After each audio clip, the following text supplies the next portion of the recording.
This is NTV.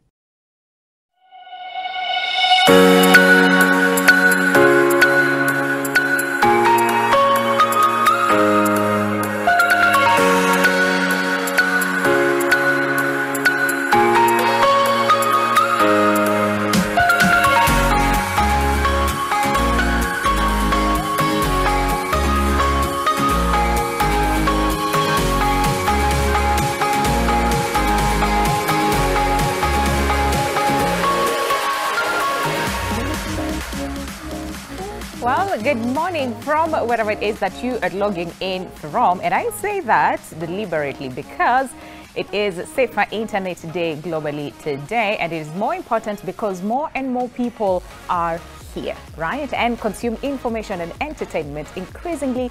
And this is through the internet. And as access to the internet grows and people get more services online, there are threats that they are exposed to. So this morning on the panel, we have people who are working hard just to make sure that you or someone that you love can be safer online. So let's just get deeper to understand, first of all, what exactly does it mean when we say safer internet, all right? And of course, do you even feel safe, you know, on the internet now, right? Because in this day and age where people get trolled, people get cyberbullied, you know, people get threatened, you know, your nudes will be leaked, you know, and all those things. So really, how safe do you feel? And the information that you share on the internet, how safe do you feel sharing this information? And how much is too much when it comes to sharing? And of course, it can be very tempting for most of us to just post anything and everything online. But really, how safe is the space? That is what we want to delve deeper into the conversation today. So you want to stick around until the end of the conversation. And again, the question that we're asking you today is, how safe do you feel on the internet, right? And of course, there's also a group of people who might not have like too much control, and that is the children. So then how do we also protect our children on the internet? There is so much to cover in this hour. So again, stick around until the end of the conversation at NTV Kenya, both on Facebook and on Twitter is how you can reach us. But again, give us a call. The numbers will be down on your screen in just a second, even as we dissect the whole internet, you know, space and arena, and of course, how then we can keep this space safer for everyone. So to really help us understand more on the same, on my left is Cecilia Mwende Maundu, who is a digital security expert. You also have a podcast as well, you know, called Digital Dada, right? Yes, and of course, you'll help us really understand how that is all about. And you also help like women, and especially when it comes to, you know, the whole internet space and, you know, how to stay safe. So thank you, first of all, for making time for us this morning. Thank you and for having we also have Collins Orono Etiang. You've been here before, yes, so it's so good to see you again. Thank you you know, Collins is a child's rights advocate and as well as a children's trainer at Mtoto News. Yes. Thank you so much really for coming by today. Perfect people to have this conversation as far as the internet and the World Safer Internet Day is concerned. But can we just first of all start with the basics? Safer internet, what exactly does that look like? And especially in this day and age where people say freedom of speech, freedom of expression, I can say whatever I want, it is my feed. How safe is the internet? What exactly do we mean when we say safer internet? Well, is there a safer internet? Very good question. Yeah. A safer internet is whereby we can express ourselves without the worry of being vandalized or victimized. There's freedom of expression while we respect people's views and opinion. At the same time, a safer internet is where your information is safe. You don't have to keep looking back and wondering, especially somebody like you who is in the public domain. You know, that is a safer internet. That is a safe internet that we are trying to create, and that's the conversation we are trying to have on this day, which is an international day where conversations are inspired on how can we create this safe internet where mothers will not have to worry about their children being online. And if there's anything that COVID-19 has underscored is the importance of the internet. Now we don't have the luxury of saying, I'm not going to be online. Unfortunately, that time is gone. Yes. And we cannot wish it away. It is here. Exactly. It is here, and it is here to stay. Yes. And the more times, you know, again, the more we advance, and this is as far as time and technology and all those things, I want to believe the bigger the threat, because now, you know, we want to share a lot. Sometimes we're like, okay, so where do we cut the boundary, you know? And especially with social media and the gadgets that we have on our hands, we have the world on our hands, you know. Absolutely. We need it. So then how do we make it safe? Because like you said, is there safer internet in this world? What do you make of it? Yeah, thank you very much, Winnie, for the opportunity again to discuss this subject. I think from my interaction with children, safer internet, just as she has said, there's no safer internet. But now what we do is basically to try to make sure that the environment is a bit conducive for children, as much as there are those challenges that are there. How do we make sure that, yes, the internet is unsafe, but children can use these platforms without really being affected emotionally, or being bullied, or being going through these challenges that come with of course we have different people in these platforms. So yes, there's no safety, but we try as much as possible to make sure that at least the people using these platforms are just feel like they're part of the world. They can feel free being online, and they can enjoy their time online. They can learn online. They can participate in different things without really being affected in one way or another. Or another. Yeah. And of course, again, like we said, and now we're seeing a lot of children actually using the internet for, again, so many reasons, learning and all those things. Yes. So how do we make it safer for them? So now that we're saying there's no safer internet, will we ever get to that point where, where the internet is safe? We need to be prisoners of hope. Okay. I'm not sure if it will be there, maybe after. But what I would want to say is, people should also not be scared. That's why everyday technology, people are creating ways on how we can be safe. It's the same way. You have your house, Winnie. You have your doors locked and everything. And unfortunately, you might find that robbers can get in. It's the same thing with the internet. Everything will be put in place. Doesn't mean that when you're on the internet you have to worry about the same. No, we want to remove that fear from people, because the internet, it's a blank check. It's just how much you decide to pay yourself. Children right now are creating apps. People are YouTubers right now. So the worry should be there, but you should not be scared to use the internet. Yes, just know how you can create the safety for yourself. Yes. Oh, I like that. Take that initial responsibility. We'll look at how then can we do that, because again, like you said, there's that temptation to share with the world. The world needs to know, especially social media. I am here, I am driving this car, I am holidaying, in this area, my family looks like this. There's some people who are actually giving us like house tours, of their homes and all those things, right? So there's that temptation, but again, I like what you're saying is take that initial responsibility for yourself to make it safe, a safe space for you. But then again, so this day, right, like we said, this is the 20th edition in the country. Can we just get to understand then the significance of the same? Because again, I know we started by, there's no safer internet, it's like doom and gloom, but it's not all that. No, it's not, it's not doom and gloom at all. Doom and gloom, so what does it mean for you and also for you, and especially when it comes to the children? But let's start with you, Cecilia, on the significance of this day. Well, it's just a day set aside to inspire conversation about safety online, and it's an international day. One thing about the internet, unfortunately or fortunately, it's, as you said, it's here to stay. There is nothing much we can do about it, and we need to use it to our advantage, and I keep telling people that the internet is about the end user. You are the end user, you as the end user, what are you doing to protect yourself? The way you woke up to come to work today, hackers have woken up to find new ways of hacking people's information, and there's only so much that you can be taught about safety. But when you go online and decide, what, I'm going to take this initiative by myself and know how I can protect my information, I need to have strong passwords, I need not to overshare, and I need to add something about oversharing. Social media has made our life, we feel like we want to preach to the world that the ABCD is happening. Fine, and that's the purpose of social media. It's a social platform, but we also need to know where to draw the line. And I keep saying digital security is more subjective than objective. What do I mean by that? You are in the public domain. Unlike me, you would be more prone to attacks than me, because people don't know much about me. So you as an individual, you as Winnie, what are you doing to protect your information? You know, so it is you to know how you can be able to take an initiative to protect yourself. And that's why we have this day, you know, to inspire this conversation. We want people to sit and say, oh, I actually need to be safe online. What can I do for myself to be safe online? Mothers and fathers who have children, what can we do for our children to make them safe? So this is the day that inspires such conversation. Absolutely. And then, Collins, when it comes to, again, the children, because like I said, sometimes they do not have that much control. Then they see your phone, right? So they will go they grab it. They grab it and do, you know, whatever it is. So then what is the significance of this day, and especially when it comes to our children?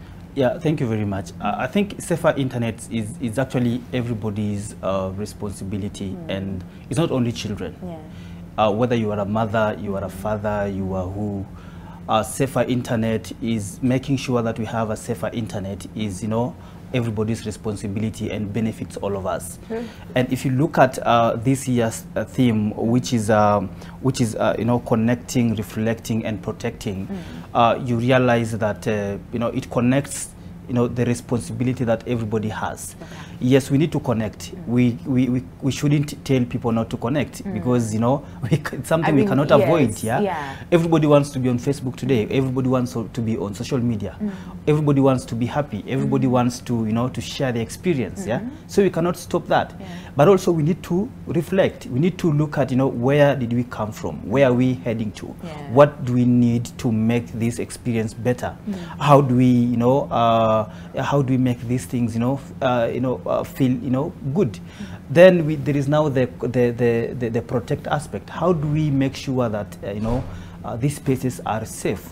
How do we make sure that, you know, everybody feels, you know, like once they access the internet, they feel they are safe, they feel, you know, they are in a space where they can express themselves without being bullied, without being, you know, taken through all this trauma that, you know, people go through.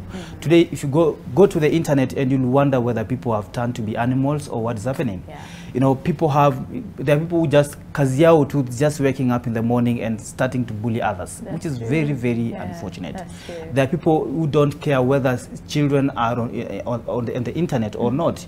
Their work is just going there, you know, wanarusha maneno, and they forget that, one, they are parents, two, they have, you know, children, whether in one way or another. If you don't have your own biological child, then you have your brother's child, or you have nephews or nieces. So people should understand that whether they are affected directly or indirectly, they have a responsibility to play. You know, there's usually a lot of conversation and debates around children and social media or the internet, you know, in general. And also people be like, first of all, why are children on the internet? On the internet. So I don't know what you have to say to that, because again, like you're saying, and we're all agreeing that it is our responsibility to make sure that we create a safe space for all of us. Doesn't matter whether it's children, adults, you know, and alike. But this whole debate around, first of all, children should not be on the internet. Doesn't that even apply in this day and age? I had this conversation the other day here, and one thing that I mentioned that, you know, no one should restrict children from accessing internet, and everybody was bashing me, and I'll repeat it. This is not a time for us to run away from real issues. Internet is a real issue. Internet is a modern problem that we should learn to live with it. It's a modern problem and a modern solution that we should learn to live with it. So there are challenges, yes, but we shouldn't run away from it. What we need to do is let us allow our children to use the internet, but let us also monitor them and teach them how to use it responsibly. Because as much as there are dangers, there are also benefits that are coming from it. There are parents who have allowed their children to use the internet, and they're happy today. You know, I'm sure there are parents who are listening to us right now, maybe who are not even paying school fees, because their own children, through the content they are creating, are paying their own school fees and doing, you know. There's that part. There are parents who don't even have maybe to sit down with their children, perhaps to teach them some things, because with the internet, children can go online and access and you know, search information that can help them in maybe doing their assignments, such kind of things. Yeah, I think the biggest debate is the content, not what the children are creating themselves, but what they have access to, you know, on the internet. Because again, like we said, now there are policies and regulations and all those things, and especially when it comes to what you're posting online. But at the same time, there are some people who just don't care about all those things. So I think the biggest debate is mostly on what they access. You know, what they get on, you know. Yes, on the internet. I think this is why it's important for a parent not to delegate their duty to now maybe a phone or someone else. What we are saying is, give your child a phone, but your role as a parent is to monitor. Yes, is to monitor your child, show them where to go, show them, you know, the moment your child starts spending a lot of time on the internet, you have a responsibility to tell them, you know, this is the time you should stop, this is the time you should, you know. So monitor them, know what they're doing online, and understand who they are talking to.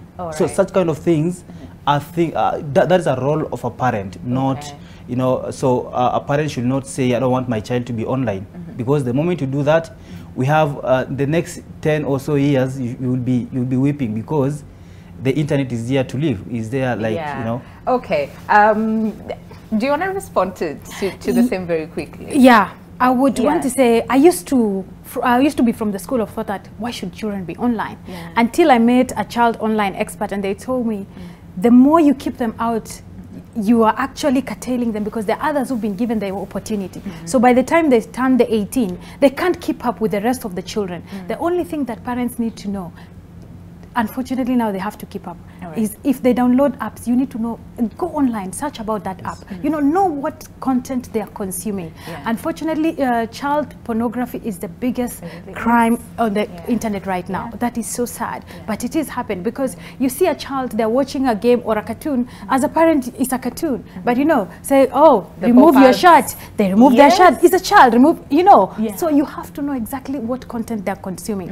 And I know we are adding more things to the parents' plate, because they already have things that they need to do, but now that is what they need to do. My question is usually, for how long will you monitor them? And especially when it comes to the preteens and then the teenagers, they go to their rooms and lock their doors, and they tell you need to ask for permission before you come into. So you really, how can you monitor? But also, them? Very quickly before we go on a break. Yes, we need to understand. You know, you are a parent. You are the parent. She is a child, or he's a child. So when you see some of these things, you know, they start locking themselves in a room, then that should be a signal to you that, you know, something is not right. It's happening, Then you should take a responsibility, you know, go there and know what is happening. The moment they start, you know, sitting alone and perhaps watching what they don't want you to know, then there is a problem.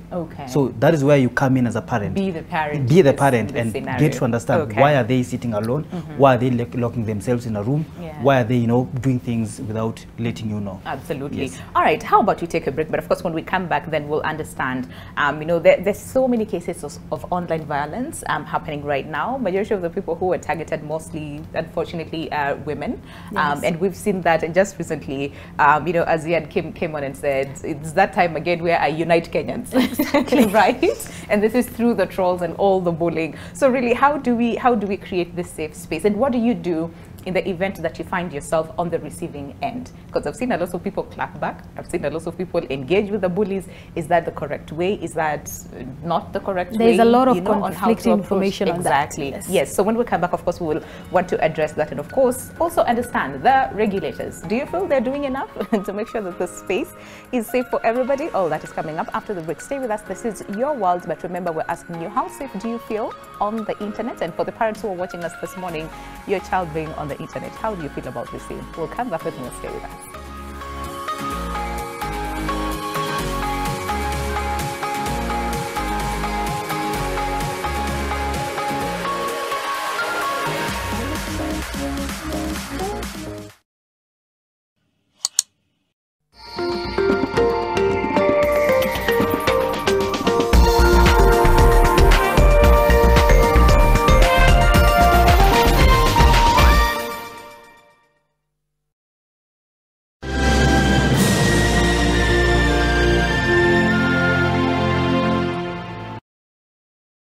Quantum Real Estate brings to you 265 Elma 1 Apartments, the newest and most stylish development in Kasarani. Pay a deposit of 250,000 Kenya shillings and the balance in flexible installments or mortgage finance. The fact is that you fell in love with the wrong person just like I did. You know how I feel for you, but you see, I just can't leave with you. I promised Marcelo I would stay with him till the end. Starting today, you are no longer allowed to get close to me. Because if you try to, I will call the police and you will be arrested. Do you understand? Oh, Brian, if I find out who sent those photos, I'll kill him. I'll kill him! You are the one who killed the soul of our dear doctor! Oh! You corrupted the poor doctor. He was good and kind, and now it's all over! It had to be you. Grow your biashara by accessing loans, investment options, convenient banking, network opportunities, and so much more. Njoo tukujenge.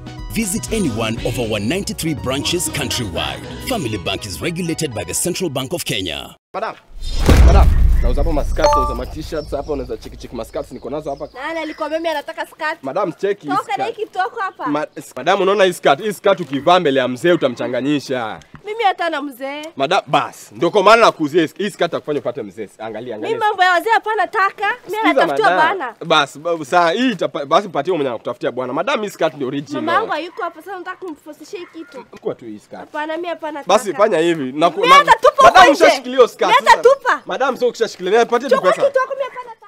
To get Mitumba Skat by Crazy Kena, dial star 811 star 929 hash. Skiza, Na Nation.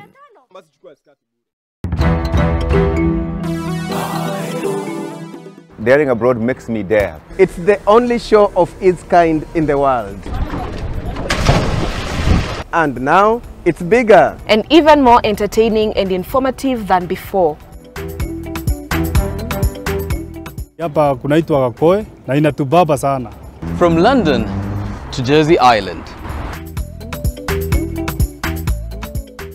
Goma in the Democratic Republic of Congo to the scenic features of Uganda, the Pearl of Africa. And many more places abroad and at home. I watch Daring Abroad. I like the stories which people bring. Daring Abroad every Saturday at 7:30 p.m. with repeats every Sunday at 1:30 p.m. on NTV. Why do we do it? Hide, cover up, tone down.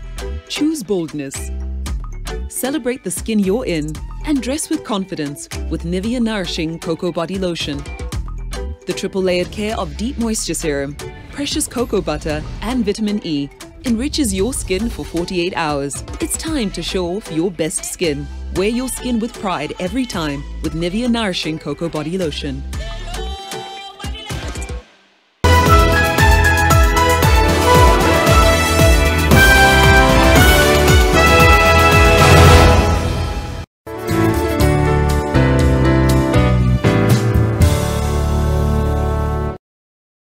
Claiming your assets is easy. Simply visit UFAA website www.ufaa.go.ke or dial star 361 hash or visit Huduma Center near you.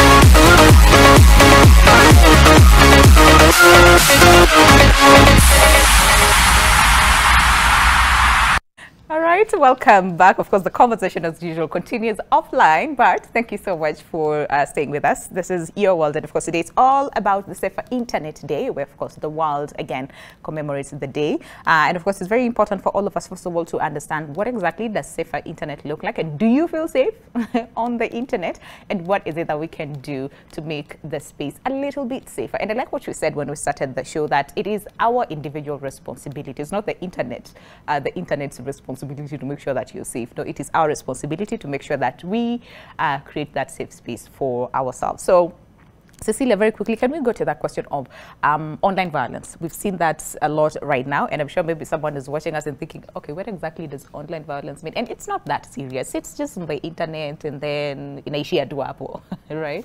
What exactly qualifies as online violence?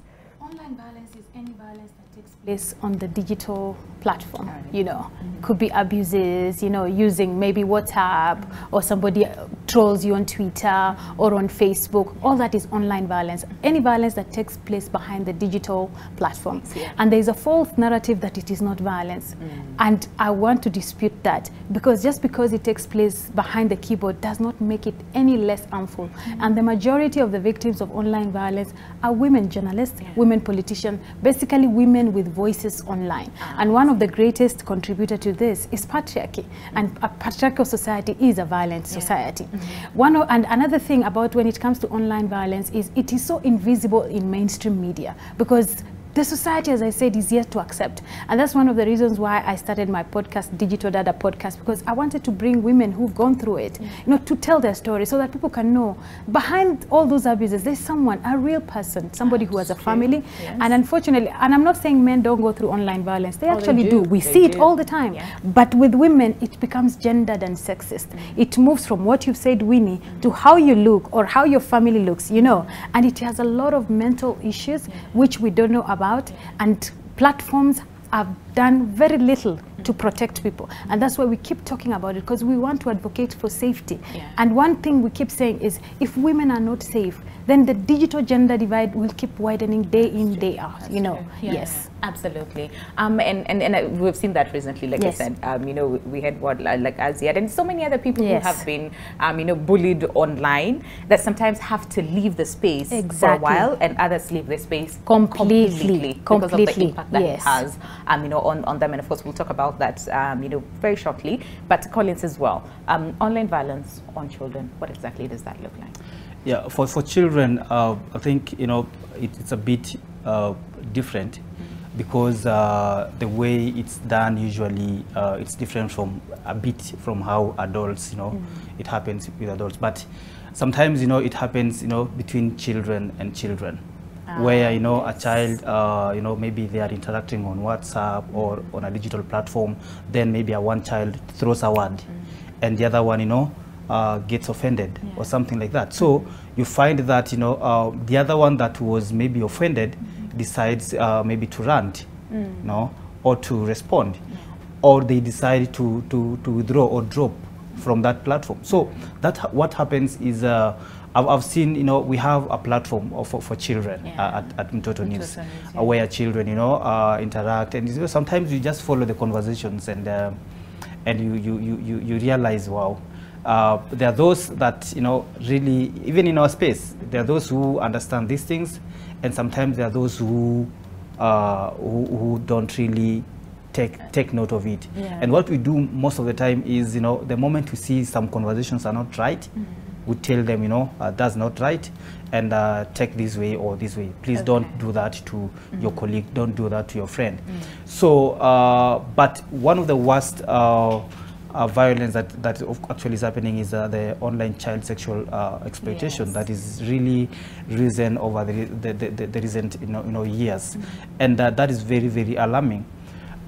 There's a report that was released recently that ranked Kenya at around number 23 or number 2 in Africa. In terms of dealing with cases of OXEA, online child sexual exploitation, and other children's rights issues. And I think we, as a country, we are doing somehow well, but not well. If you compare Kenya with our peers, we are doing somehow well, like, you know, in Africa, because Kenya was behind South Africa. But if you compare Kenya and you know, globally, we realize, you know, we have a lot much more to do. So online violence happens in different spaces. For children, even, you know, on TikTok, there is a lot that happens there. And you know, most of the time, you know, for us adults, we may not, you may see a message and you think maybe it doesn't really affect a child. Anything you say online, most of the time, the things we say online as adults might really affect children, because they come back to parents and start asking, by the way, mommy or daddy, I saw this on TikTok, you know, what does that mean? That's true. So when a child comes to you and asks you, what does that mean? You wonder, okay, how do you respond? Or they saw a video or something, a video of a naked person, you know, dancing on TikTok, and they come and ask you. So if you don't respond to such questions, they feel like, you know, that is just normal. So you know, or then that builds up their mind pole, and you know, with time, with time, you find such a child now starting doing that, or even violating other children because they have seen this as a normal thing. That's a good thing with children. If children see something that has been considered normal, that is, or something that is seen as normal, they pick it slowly. Then they replicate it, and when they replicate it, they do it better than you do. That's true. So we need really to be careful with these spaces where children are, and making sure that, you know, whatever you say, how will a child look at it? And one thing that, you know, our children mostly tell us is, you know, help us, you know, help us make children feel safe online. That's true. That's what they tell us, because, you know, we've taught them, you know, the dangers that come with the digital space, and how, you know, they should avoid it, and the step that they should take whenever they come across any form of violence online. So children want a safer internet because they know that is the future. That's true. No child will tell you, I want to get out of this. They'll only ask you to get out, they want to get out of that space if they are violators and they feel like, you know, this is too much for me. Yeah, absolutely. So Cecilia, the question might be, so what do you do when you find yourself bullied or trolled, or, you know, whatever forms of violence online? What do you do? Well, there's a lot of conflicting information when it comes to how you handle your online bullying. And it's unfortunate, like the victim is the first responder, you know, they have to block, you know, all that. But one of the things I always say is, know how you handle it is what might escalate or not escalate it. You know, there are people who believe you say something nasty about me, I'm going to do the same, you know. But some of these bullies, they just want to get your attention. So immediately you throw in a word, they're like, oh, got you. Now let's do this. So sometimes I always advise people, take time, you know, before you even decide to respond, you know. And I always say, create a community around you. You don't actually have to respond. Somebody else can respond for you. But there's some that are very misleading, that sometimes keeping quiet is like, yeah, you actually prove the point that this and this and this is what is true. Exactly. And that's the thing about online violence, is marred by disinformation. You know, you find somebody has said something so funny, you know, something so out of, you know, you are like, of me? Sit down and wonder. Like, of me? You know, you start wondering, could I have done it and without my knowledge? Yes. So how you respond is how the situation goes. And there's no one size fits all, you know. So you might decide to keep quiet and people say, we knew it is the truth. You might respond to someone say, you're coming to the defense. So meaning is the truth. How many people can you block? Yes, how many people can you block? And you see someone like you in the public domain, your social media is part of your work. Sometimes you're not there because you want to, but it's your work. Journalism has moved online. You know, our audience are no longer passive, they're active. A tweet, they've gotten your attention. So how you handle it is how the situation goes. I remember I went for a certain meeting and Martha Karua said, I don't want to give this person so much prominence because they're trying to get attention from my followers. And the funny thing is, people are so funny. You might respond back. People, that person had 100 followers. They have 1,000 just because they've gotten attention. So you're like, people, you know, the hate online is, the dynamics are very weird. So anyway, how you handle the situation. And I always say, do it how you feel is right. If you feel like you need to block this person, block. You know, that's why these apps have taken this initiative to create all these features. Block them. You know, if you feel like you want to go to their inbox and ask them a question, you can actually do that, because there are people who actually engage with them on their inbox. You know, it depends on how you want to handle, but just know the way you handle it can escalate the issue. Yes, and that can be very scary, because then again, so you're like, so what do I do? Do I keep quiet? Do I respond? Do I block? Do I report? And sometimes you report, nothing is done. You know, so in fact, the reporting part is you report, and then after some time, like, we didn't see anything wrong with this comment. But I always tell people, these social media platforms are in business. You know, they're not there to protect you. No, they're in business. You know, they're there to make money. So it's the list of them, because now is when they are being coerced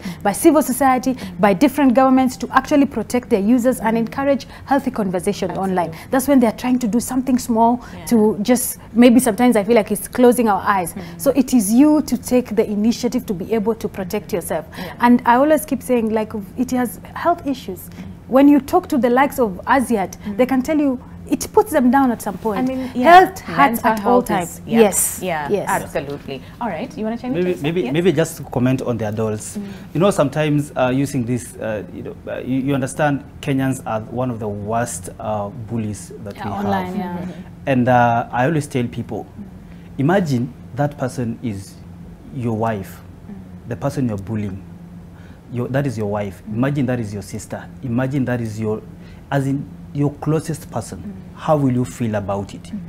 So men, wanaume mnatuangusha sana. We are even blamed. The men who get bullied as well. Yes. Kuna wanaume ndio tunakuwa blamed majorly for, you know, bullying and you know, just throwing words on our sisters and our daughters and all that. Please, it's our responsibility to protect these women. If we don't protect them, then we are raising a generation where people are going to disrespect men, you know, as a people. Sometimes, you know, it just feels nice when you protect someone from, you know, from like something like, you know, digital abuse and all that. It feels nice for you as a man because, you know, you're trying to make that space better for them. But if you make that space worse for them, because the way we are wired as men is different from how women are wired. Even so there is also that, of course, we as men also yes, experience that, but the levels are a bit different, and how we respond to it is a bit different. You know, for men mostly, for women mostly is you know, sexist something. You know, when a conversation comes, you know, it turns and goes to the, you know, their sexuality, and you know, totally different from what men face. So we have a responsibility as men to protect women and make sure that these spaces are, you know, are safe for all of us, not just children, not just women, not just fathers, but everybody, because we coexist. You know, you cannot be here without me, Winnie. She can't be there without, you know, other people outside there. So we must learn to live with each other, you know, understanding that we all need each other. And it's interesting that you mentioned, you know, Kenyans and the levels and that people can go. And it's true, and even in other parts of the world as well, we've seen worse, right? When it comes to online bullying. But again, let's all take that initial responsibility. A lot of the times people would ask, so is it always the perpetrator's fault? Or the bully? And this is a question when it comes to sharing and oversharing and what exactly you're sharing online. And especially for those people who are, like you said, in the public, a lot of people said, you put yourself there, so these are just the consequences of the fact that you chose this kind of life. So you cannot fault us for bullying you. It sounds so wrong, but that is the mentality that a lot of people have, that this is the life that you chose, so everything else that comes with it, you have to embrace it. So is it, well, there is a thin line between oversharing, you know, what is exactly oversharing? Because like you said, there's some people who use it for business. For Exactly. example, like content creators, yes, right? content creators, influencers, yes. Yeah, and all those things. So you see, when you are an influencer, I always feel like the public is sucking everything out of you. They want to know about your children, they want to know about your husband, they want to know about your mother. So, but you know, you also need to know where to draw the line. Because as you said, when something happens to you, like, that person was oversharing. So it's like they're trying to say, they're trying to say it is your fault. I always believe how you put your information there really matters. For example, I always say, if it is mothers and fathers, don't put where your children go to school. It's not necessary, because those are the first target when people want to target you. Even don't put your location. And I always say, don't post in real time. Because the minute you say I'm okay, people know I'm at NTV. Now they can see you. Now they can see me because it's live. But maybe I'm in Miami. I don't have to post when I'm in Miami. I can post when I'm back. But we have cultivated this culture. Unless we check in online, we can't check in into the no. So know where to draw the line, because it's about your safety. And people are funny out there, you know, and they believe everything you see on social media is real. Believe you me, no. How many people have you seen in social media crying? Does it mean every time people are happy? No. Oh my goodness, that is the farthest thing from the truth. You know, but people want to post the best moments of their lives. So you also have to be very critical when you're consuming that content, and it would not be safe when we don't talk about digital detox. We've become slaves to this, to the internet. No, tell me about it. We need to know where to draw the line. You decide there is a day you're taking off the internet and decide today I will not go online.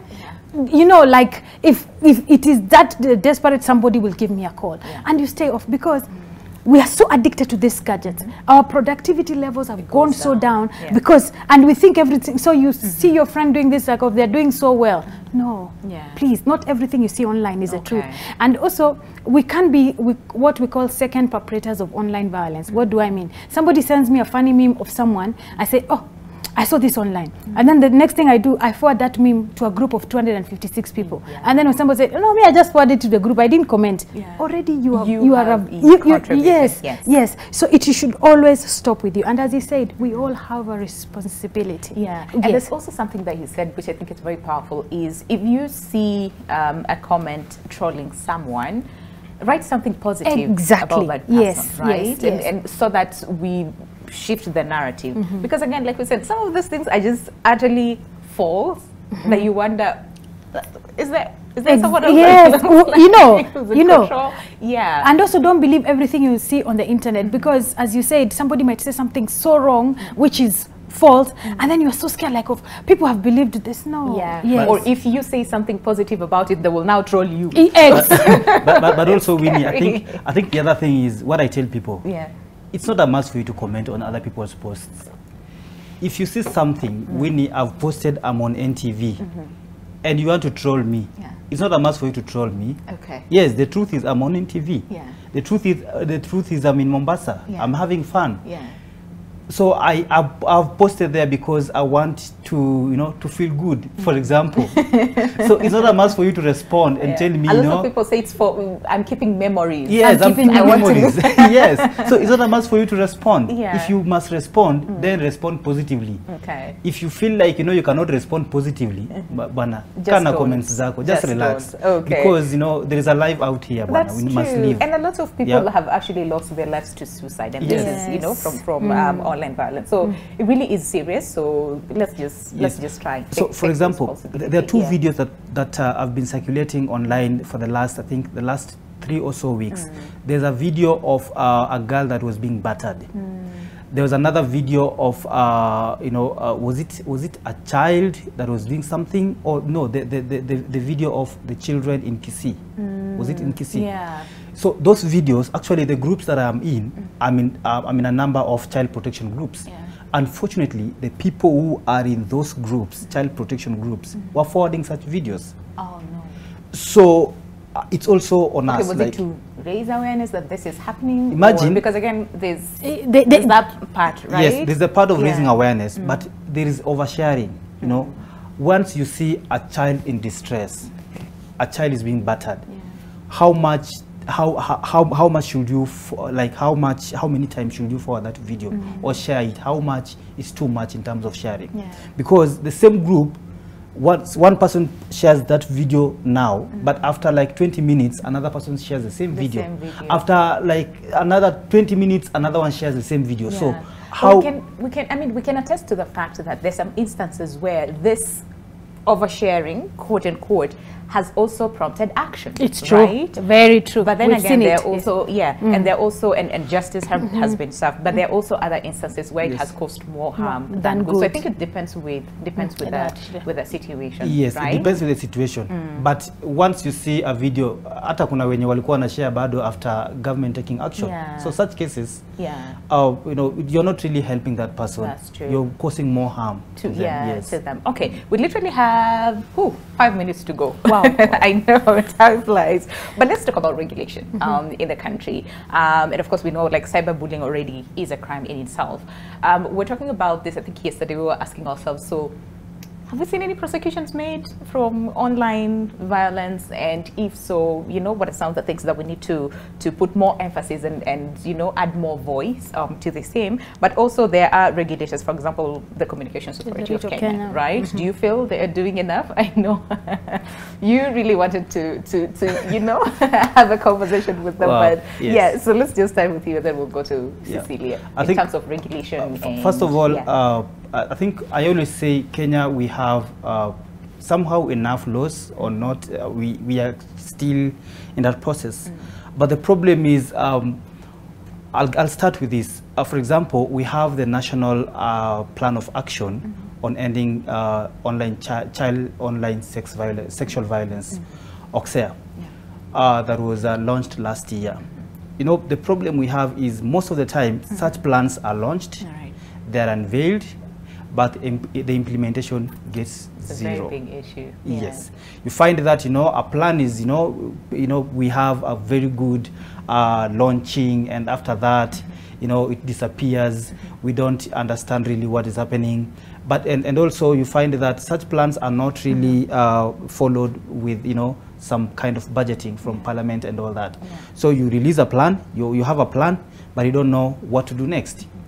So we need to be deliberate on especially implementation and making sure that these things, you know, happen. Because if you come up with a plan and you don't do a budget for it, or you don't allocate finances on it, then what are you doing? Then after 2 or 3 more years, you do another plan. You don't put a budget. So we are going back to where we started. We understand this is a challenge that is ongoing. You know, internet, especially the internet users increased from 2020 during COVID. So it's a challenge that we are still working on it, and it's a work in progress. But we need to make sure that we also update our laws, making sure that, you know, they are in line with what the challenges that we are facing currently. Like, you know, the only law that we have currently, I think, is the Cybercrime Act that is active. But also, how active is it in terms of, you know, prosecuting these people? And all those things, like, for example, cyberbullying, the cyberbullying that is happening online, on Twitter and all that. We rarely see any form of, you know, prosecutions happening. You know, if they're happening, then it has to be, you know, senior people. Maybe a senior person may be involved in a case. But for them, you know, for the rest of us, wale wananchi wa kawaida, if you are bullied, there are very high chances that if you report it, nothing can really happen. Yes. Okay, I see that. A lot of the times people say, as you know, as Kenyans, we move on very quickly. We will bully you today, and then 2 days later, we may move on, we've gone to Cecilia. But really, like what you say, we need to see prosecutions. All right, Cecilia, Communications Authority, are they doing enough? What are some of the gaps that you know, you might want to see covered? Okay, I believe they're trying. They're trying, because especially when it comes to the issue of child exploitation online, you know, they have a game. They have a game. It's called Cyber Soldiers. You know, the other day I was going through it, and I was very impressed, because they're also creating content that children can be able to consume. When it comes to our law, we have to know that laws are yet to catch up with technology in different parts of the world. Kenya is not unique, and as you said, Kenya is actually trying. But when you look at some of the laws, for example, the Computer Misuse Act, Section 27, which talks about cyber harassment, the law is quite vague, I must say. It doesn't define what is cyber harassment. You know, the context of it, and when you look at it, it is actually infringing on freedom of expression. You know, but I believe there's so much that can be done. But we also have to ask ourselves, when it comes to laws and policies, we have to ask ourselves a very uncomfortable question: why don't they work? You know, it's because people don't understand them. You know, but I always say, document any kind of abuse. It is that documentation evidence that will push policymakers into be able to create laws that work for us. So I always say, when you go through cyberbullying, please document, take a screenshot. You know, 5 years from now, it could work for you, you know, and unless we have evidence, you know, and evidence informs the research, you know, because we don't want to be talking about the same thing 5 years from now. Yes. So even next year, really, we need to see, right? We need to see a totally different conversation. All right, so then let's take your parting shot as far as this day. Like we say, 5 years from now, we don't want to speak the same conversation. So what are some of these areas that we need to, you know, tap into, like, as soon as now, right? This is as far as us taking that individual responsibility. Yeah. One, I think what we need to do is educate our publics on the importance of, you know, cybersecurity. For example, we have, you know, children. For example, children. We as Mtoto News, we do that. We train children to be responsible online, to understand the risks that come with the digital space. And we actually even we are planning for a summit for children to tell us what are the issues that, you know, affect them, and, you know, discussions around internet safety is among them. It's coming in April. So it's that is one of the discussions that we're going to have on what do children think about online safety and all that.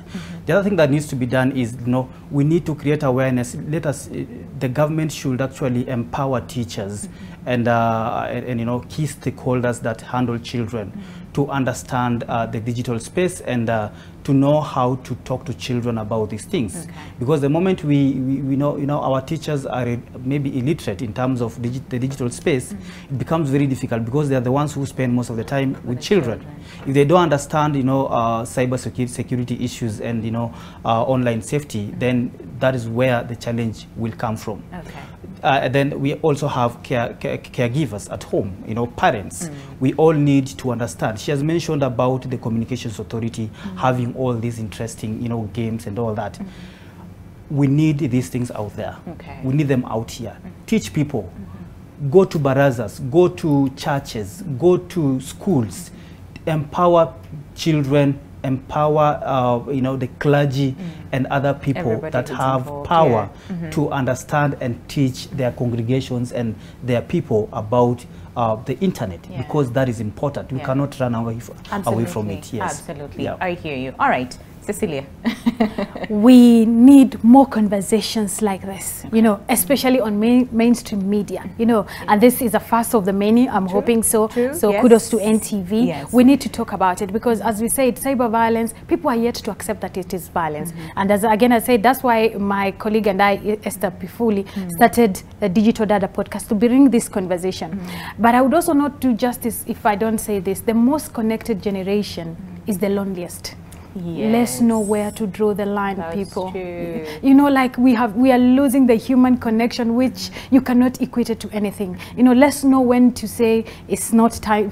I'm switching off the internet. I'm getting into other things. So let's also preach that. And I believe, like Mtoto News, also parents need to know when to stop and say it's no longer screen time. Yes, because the internet can actually take over your lives without you knowing it.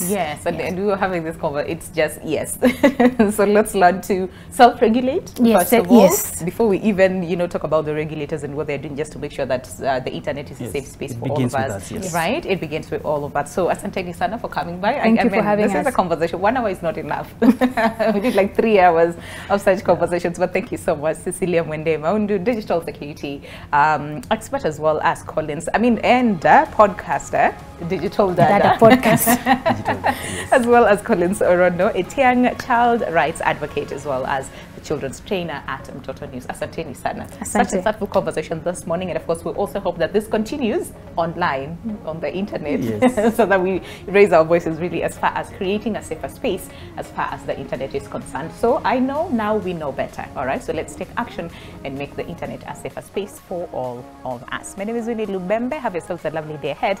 I'll see you tomorrow morning, same time, same place, right here on Your World. But until then, stay safe and take responsibility. Goodbye.